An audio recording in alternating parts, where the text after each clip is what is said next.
말씀 요한복음 14장 15절부터 24절입니다. 자, 오늘의 주제는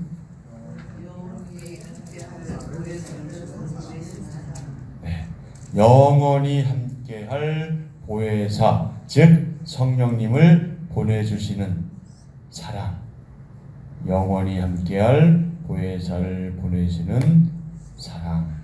14장 15절입니다. 너희가 나를 사랑하면 나의 계명을 지키리라. 내가 아버지께 구하겠으니 그가 또 다른 보혜사를 너희에게 주사 영원토록 너희와 함께 있게 하리니 그는 진리의 영이라. 세상은 능히 그를 받지 못하나니 이는 그를 보지도 못하고 알지도 못함이라. 그러나 너희는 그를 아나니 그는 너희와 함께 거하심이요 또 너희 속에 계시겠음이라. 내가 너희를 고아와 같이 버려두지 아니하고 너희에게로 오리라. 조금 있으면 세상은 다시 나를 보지 못할 것이로되 너희는 나를 보리니 이는 내가 살아있고 너희도 살아있겠음이라. 그날에는 내가 아버지 안에 너희가 내 안에 내가 너희 안에 있는 것을 너희가 알리라. 나의 계명을 지키는 자라야 나를 사랑하는 자니 나를 사랑하는 자는 내 아버지께 사랑을 받을 것이요 나도 그를 사랑하여 그에게 나를 나타내리라. 가룟 아닌 유다가 이르되 주여 어찌하여 자기를 우리에게는 나타내시고 세상에는 아니하려 하시나이까.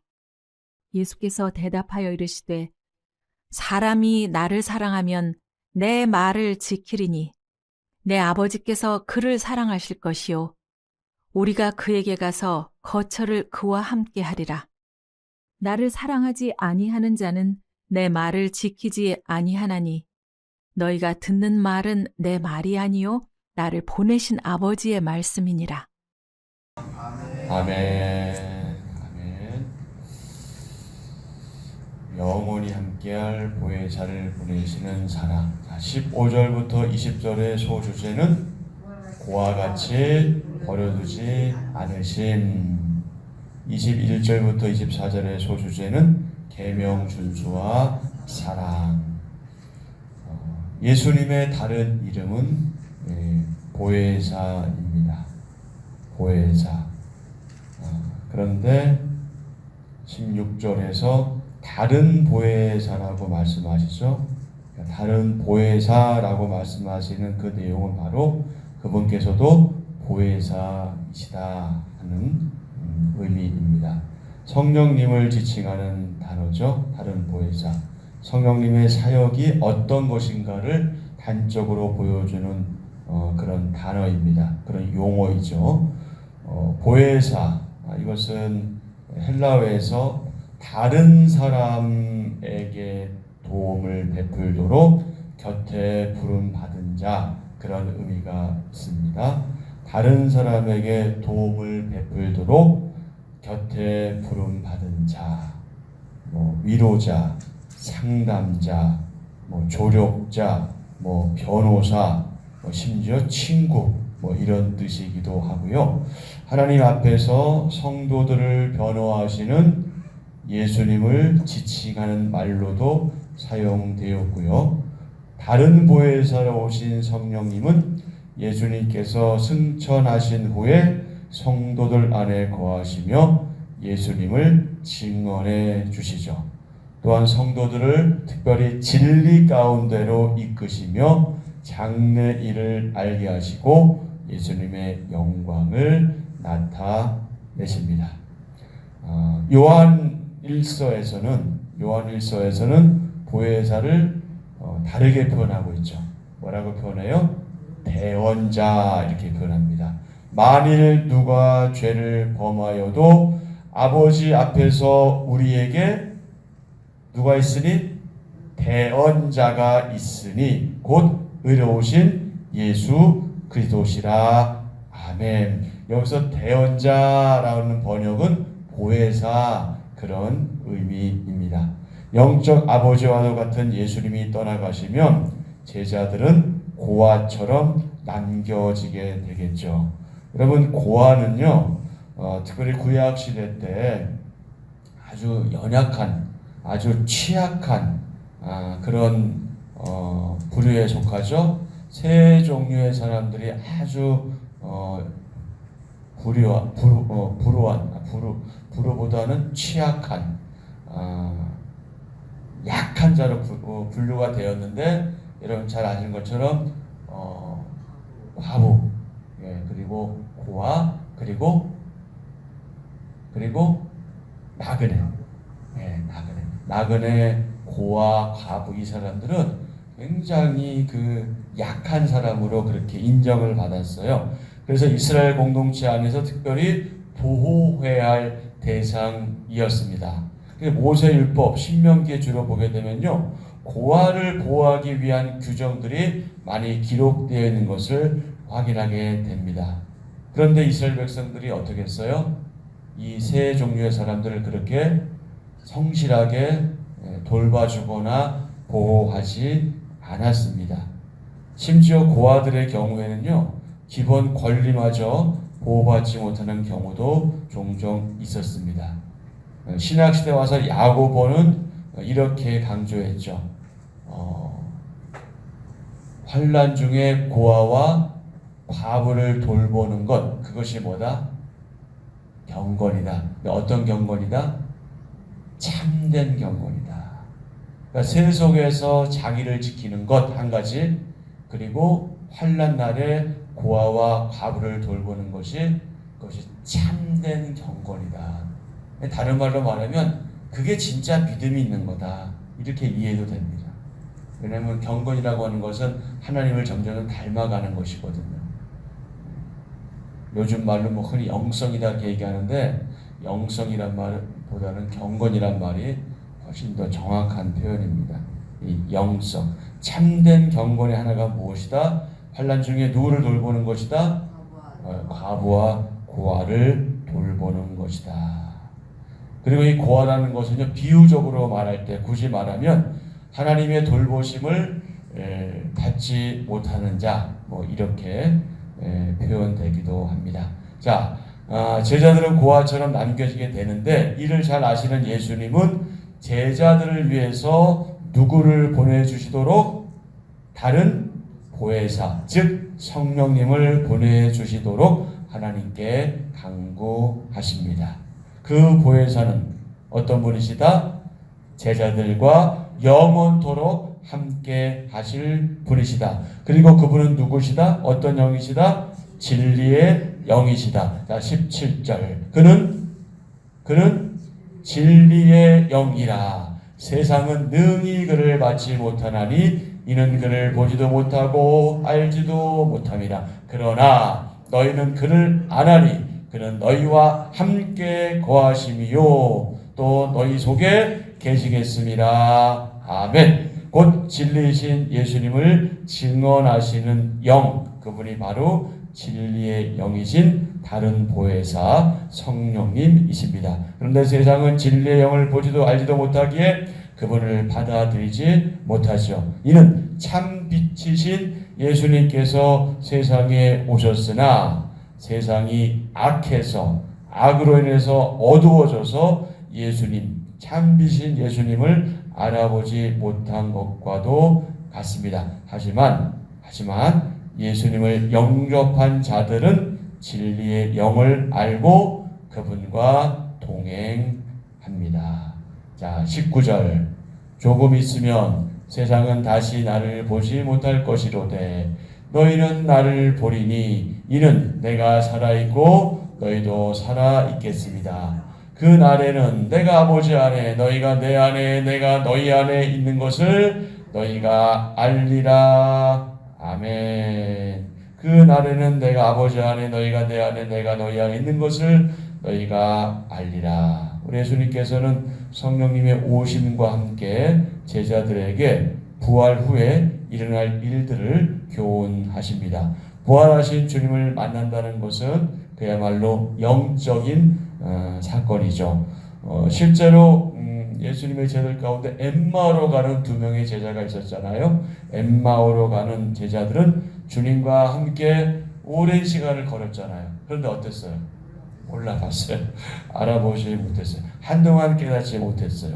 부활의 주님을 보려면 그야말로 성령님의 강력한 임재하심과 그분의 충만하심이 있어야 가능합니다.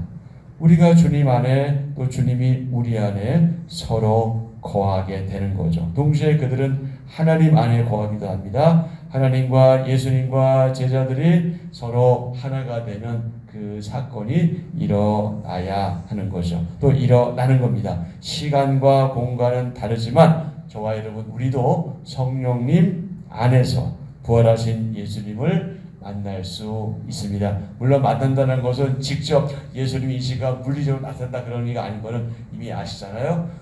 우리와 함께 하시는 성령님을 통해서 우리는 늘 예수님을 만나게 되는 거죠.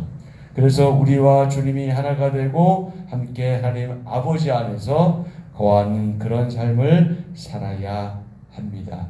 여러분 그럴 때 비로소 우리가 영적인 전쟁에서 승리할 수 있는 거죠. 우리들 자신의 힘만 가지고는 안 되죠. 우리의 각오, 우리의 다짐만 가지고는 안 됩니다. 성령 하나님께서 우리 안에 임재하시고 그분으로 충만할 때 더 이상 우리에게는 두려움이 사라지게 되죠. 그래서 사람이 내게 어찌하리요? 강하고 담대하게 그렇게 설 수 있게 되는 겁니다. 계명 준수와 사랑. 자, 21절 예수님께서 뭐라고 말씀하셔요? 나의 계명을 지키는 자라야 나를 사랑하는 자다. 그러니까 주님의 말씀을 지키는 자가 주님을 사랑하는 자예요. 그러니까 우리가 주님 사랑해요 라고 얘기하면서 주님의 말씀을 지키지 않는다면 그것은 엄밀히 말해서 주님 사랑하는 것이 아니겠지요. 지금 이 말씀에 의하면 나를 사랑하는 자는 내 아버지께 사랑을 받을 것이요 나도 그를 사랑하여 그에게 나를 나타내리라. 이렇게 이제 말씀하시면서 24절까지 쭉 말씀이 이어지죠. 누구를 사랑한다면 우리는 그 사람의 말을 잘 따르게 되지요. 예수님은 제자들에게 그분을 사랑한다면 나의 계명을 지키라 이렇게 말씀하십니다. 먼저 15절 보실까요? 자, 15절 너희가 나를 사랑하면 나의 계명을 지키리라. 너희가 나를 사랑하면 나의 계명을 지키리라. 분명히 말씀하셨지요. 자, 21절 다시 한번 나의 계명을 지키는 자라야 나를 사랑하는 자니 나를 사랑하는 자는 내 아버지께 사랑을 받을 것이요 나도 그를 사랑하여 그에게 나를 나타내리라. 아멘. 자, 23절 사람이 나를 사랑하면 내 말을 지키리니 내 아버지께서 그를 사랑하실 것이요 우리가 그에게 가서 거처를 그와 함께 하리라. 아멘. 사랑은 이것에서 비롯된다. 순종에서. 말씀에 대한 순종으로 참된 제자가 되기 때문에 그렇습니다. 자, 예수님의 시작. 예수님의 계명을 생명처럼 지키며 예수님을 참되게 사랑하는 자는 하나님의 사랑을 받습니다. 하나님은 사랑이시며 하나님과 예수님은 사랑의 관계입니다. 아멘. 이런 사랑의 관계가 제자들 또 사람들 오늘 저와 여러분 사이에도 이루어져야 이 우주 만물은 창조 질서를 회복할 수 있습니다. 다 같이요. 온전한 사랑의 공동체를 이루려면 예수님의 본을 따라 서로 사랑하라는 새 계명을 지켜야 합니다. 아멘. 24절 나를 사랑하지 아니하는 자는 내 말을 지키지 아니하나니 너희가 듣는 말은 내 말이 아니요 나를 보내신 아버지의 말씀이니라. 아니라. 결국 예수님께서 아버지의 말씀을 전하고 계시죠. 예수님은 자신을 사랑하지 않는 자는 자신의 말을 지키지 않는다고 말씀하십니다.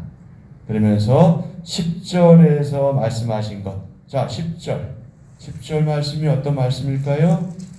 14장 10절. 내가 아버지 안에 거하고 아버지는 내 안에 계신 것을 내가 믿지 아니하느냐. 내가 너희에게 이르는 말은 스스로 하는 것이 아니라 아버지께서 내 안에 계셔서 그의 일을 하시는 것이라. 아멘. 지금 이 말씀을 다시 한번 말씀하시는 거죠. 자신이 하는 말은 자신을 보내신 하나님 아버지의 말씀이다. 자, 오늘 우리가 하루 동안 묵상해야 될 질문이 크게 두 가지죠. 하나, 첫 번째는 나는 진리의 영이신 성령님을 알고 그분의 인도하심을 따라 살아가나요? 나는 그렇게 하고 있는가?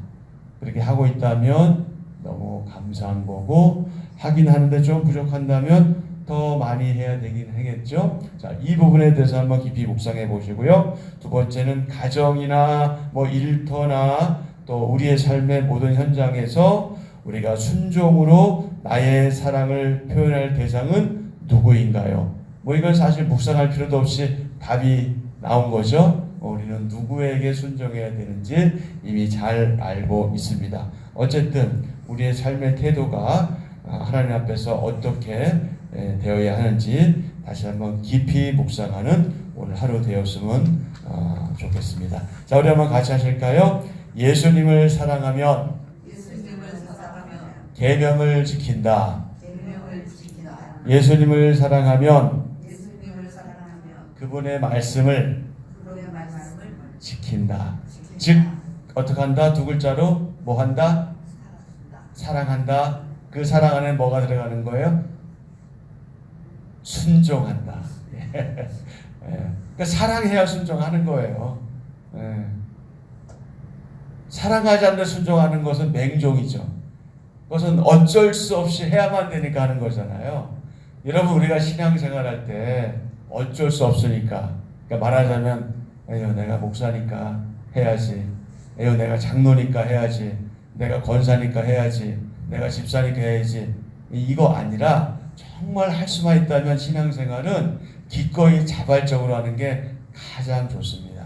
근데 우리가 항상 갈등하는 게 뭐냐면 우리가 부족해서 잘하고 싶은 그 마음과 또 그렇지 못한 나에게 주어진 어떤 현실이나 상황이나 나의 부족함, 이것 때문에 우리가 항상 힘들어 하잖아요. 그럼에도 불구하고 하나님은 우리가 연약한 거 다 아시고 부족한 거 다 아시죠.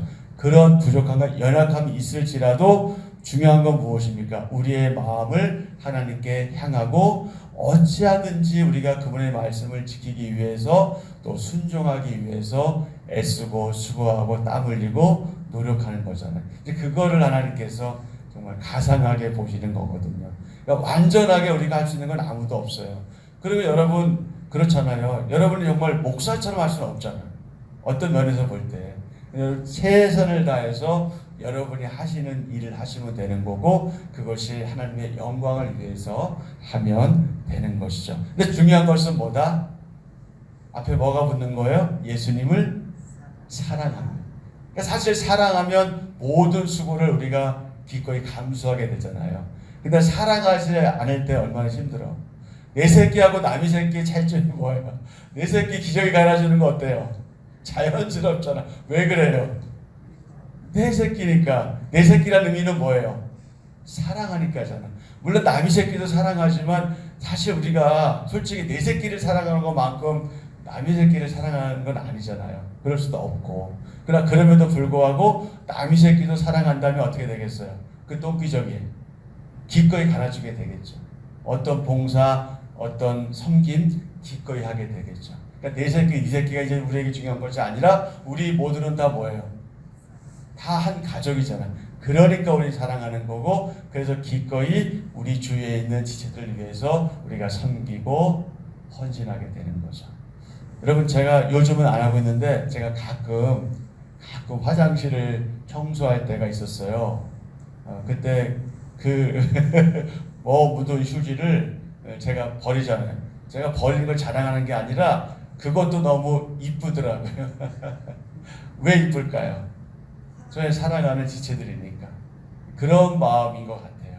우리가 서로 사랑하면 우리 서로에 대한 예수님에 대한 계명 지키는 당연하고 우리 서로에 대한 어떤 요구라든지 또 그런 필요들에 대해서 자연스럽게 채워주게 되겠다. 그래서 우리가 모든 것을 사랑으로 시작하는 것 너무나 중요하겠다. 자, 진리이신 예수님을 증언하는 보혜사 성령님, 그리고 성령님을 통해 제자들에게 오시는 예수님, 사랑하는 자에게 더욱 알려주신 예수님에 대해서 우리는 교훈을 얻게 되고요. 여러분, 우리가 이 지금 보혜사 성령님에 관한 내용이고 결국 성령님에 관한 내용인데 가끔이라기보다도 이렇게 보면은 뭐 이단은 말할 것도 없고 너무 그 극단적인 성령님에 대한 이해를 가지고 있는 분들이 있어요. 너무 주관적이고요. 그리고 체험 위주로 가는 경우가 있거든요. 체험은 중요합니다. 경험은 중요합니다. 하지만 그것이 말씀과 무관한 경험이라면 우리에게 도움이 안 돼요. 말씀에 기준한 경험은 우리를 더 성장시켜 줍니다. 그런데 말씀에 대한 이해가 없는데 경험한 분들 같은 경우에 그것만 추구하는 게 있고 그것만이 전부인 것처럼 하는 경우가 있거든요. 그렇지 않습니다. 예를 들어 방언을 한다. 하나님 말씀을 잘 모르는데 방언하는 것, 그것만 가지고 방언이 전부다라고 얘기하는 것, 그것이 하나의 성령 사역인데 왜곡된 거예요. 항상 우리가 조심하셔야 됩니다. 그러니까 내 경험이 전부도 아니에요. 우리가 그런 선한 경험을 할 때 그것이 하나님 말씀으로부터 나왔는지 항상 점검하고 검토하셔야 돼. 그럴 때 그것이 더 확진될 수 있어요. 그리고 성령님을 나타내는 그런 사역은 그렇게 너무 그렇게 감정적으로만 나가는 것만은 아니에요. 감정적이지 않더라도 우리는 자연스럽게 성령님을 위한 사역을 감당할 수 있어요. 그것이 중요합니다. 그래서 항상 여러분 감정과 이성과 의지가 함께 가야 합니다. 어느 한 가지만 집중하는 것은 우리를 좀 때때로 오류에 빠지게 하고요. 자기 주관적인 신앙에 빠지고 심지어 자기 자랑에 빠지게 돼요. 이거 굉장히 조심해야 될 부분입니다. 아무리 자신들이 옳다고 주장할지라도요, 하나님 말씀이 전하는 진리에서 떠나 있다면 그것은 성경적이지도 않고 그것은 경건하지도 못하기 때문에 그렇습니다. 왜 이 말씀을 드리냐면 성령님은 어떤 영이시다? 진리의 영이시기 때문에 그렇습니다. 그분은 말씀의 영이시기 때문에 그렇습니다. 그래서 그분은 우리에게 진리를 알게 해 주십니다. 진리의 영이신 성령님은 성도 안에 거하시며 저와 여러분 안에 거하시며 예수 그리스도를 사랑함으로 계명에 순종하도록 우리를 이끄십니다. 자, 오늘 한 절 묵상입니다. 예수님은 자신이 승천한 후에 또 다른 보혜사를 하나님이 보내주실 것이라고 예고하셨습니다. 보혜사란 한자로는 은혜로 돕는 스승, 헬라어로는 곁에서 돕기 위해 부름받은 자라는 뜻입니다. 보혜사 성령님은 우리를 돕기 위해 우리 곁에 계신 분입니다. 성령님이 다른 보혜사라는 말은 원래 보혜사가 예수님이시며 성령님은 원래 보혜사이신 예수님의 사역을 계승하신다는 의미입니다. 이러한 성령님이 우리와 함께 하시기에 우리는 여전히 예수님과 함께 하는 것입니다. 아멘. 자, 오늘의 기도 함께 합니다. 주님, 세상 끝날까지 성령님으로 저희와 함께 하시며 도우시니 감사합니다. 불순종과 거역의 습성을 버리고 진리의 성령님이 깨우쳐 주시는 말씀을 온전히 따르게 하소서. 순종으로 사랑을 나타내는 일에 힘쓰며 제가 있는 곳 어디든 사랑의 공동체를 이루게 하소서. 아멘. 예수님의 이름으로 기도합니다. 아멘. 네, 오늘 말씀 생각하시면서 기도하시고요. 특별히 저와 여러분이 있는 곳 그곳이 어디든 그곳이 사랑의 공동체가 될 수 있도록 우리의 애씀과 수고와 땀과 노력과 기도가 있으면 더욱더 좋겠습니다. 이 부분을 위해서 기도하시고요.